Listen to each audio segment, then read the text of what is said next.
நாம் இனி பாவத்துக்கு ஊழியம் செய்யாதபடிக்கு. ஏன் ஊழியம் செய்ய வேண்டியதில்லை? பாவத்துக்கு ஏன் கீழ்ப்படிய வேண்டியதில்லை? பாவத்தின் வழியில் ஏன் நடக்க வேண்டியதில்லை? அதன் வல்லமையின் கீழ் ஏன் வாழ வேண்டியதில்லை? நாம் இனி பாவத்துக்கு ஊழியம் செய்யாதபடிக்கு பாவ சரீரம் ஒளிந்து போகும் பொருட்டாக நம்முடைய பழைய மனுஷன், எந்த மனுஷன்? பழைய மனுஷன் அவரோடு கூட சிலுவையில் அறையப்பட்டது என்று அறிந்திருக்கிறோம். அவர் சிலுவையில் அறையப்பட்ட போது நம்முடைய பாவ மனுஷன், பழைய மனுஷன் அவரோடு கூட சிலுவையில் அறையப்பட்டாகிவிட்டது. மரிச்சாச்சு, செத்தாச்சு, பழைய மனுஷன் அங்கே கொல்லப்பட்டாகிவிட்டது. ஆகவே இனி நீ பாவத்துக்கு ஊழியம் செய்ய வேண்டியது இல்லைன்றார். பாவத்துக்கு நீ ஊழியம் செய்ய வேண்டிய அவசியம் கிடையாது. இது எல்லா கிறிஸ்தவர்களுக்கும் பவுலப்பன் சொல்கிறது. இனிமேல் பாவத்துக்கு அடங்கி வாழ வேண்டியதில்லை. சிலர் சொல்கிறாங்க இல்லையா, பாவம் என்ன அப்படி செய்ய வைக்குது பிரதர். அது எப்படி செய்ய வைக்கும்? பாவத்துக்கு நீ ஊழியம் செய்ய வேண்டிய அவசியம் கிடையாது, அடங்க வேண்டிய அவசியம் கிடையாது, பயப்பட வேண்டிய அவசியம் கிடையாது. பாவம் என்கிற சக்தி கீழாக நீ வாழவில்லைன்றார். இது லீகல் ஆஸ்பெக்ட். கிறிஸ்தவ போதனையில் எப்போவுமே லீகல் ஆஸ்பெக்ட்னு ஒன்று இருக்குது. லீகல் ஆஸ்பெக்ட்னா என்ன? லீகல் ஆஸ்பெக்ட்னா சட்டப்பூர்வமாக ஒரு கோர்ட்டில் ஒரு நீதிபதி ஒன்று எழுதி கையெழுத்து போட்டு தீர்ப்பாகிறது.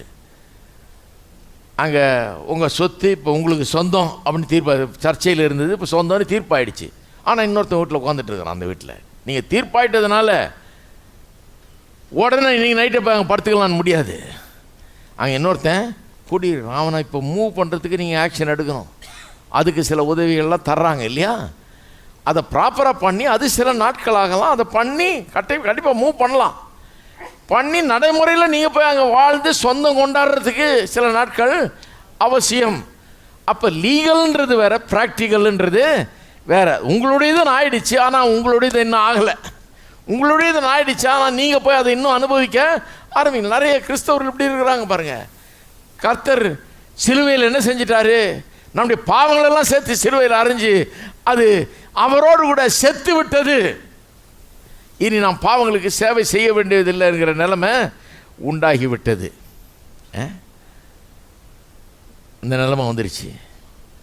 ஆனால் நடைமுறையில் அது உண்டாயிருக்குதா? நடைமுறையில் அது உண்டாயிருக்குதா அப்படிங்கிறது வேற. நடைமுறையில் உண்டாயிருக்குதான்னா அது அமலுக்கு வந்துருச்சா? பாவத்துக்கு நீ சேவை செய்யவில்லைன்னு சொல்லியிருக்க. அப்போ பாவம் செய்கிறது இல்லையா? நம்ம பாவம் செய்யாமல் வாழ்கிறோமா? அப்படி இருக்கிறோமா? இருக்க வேண்டும். அதை வேதவசனம் திட்டவட்டமாக போதிக்குது பாருங்கள். அதனால தான்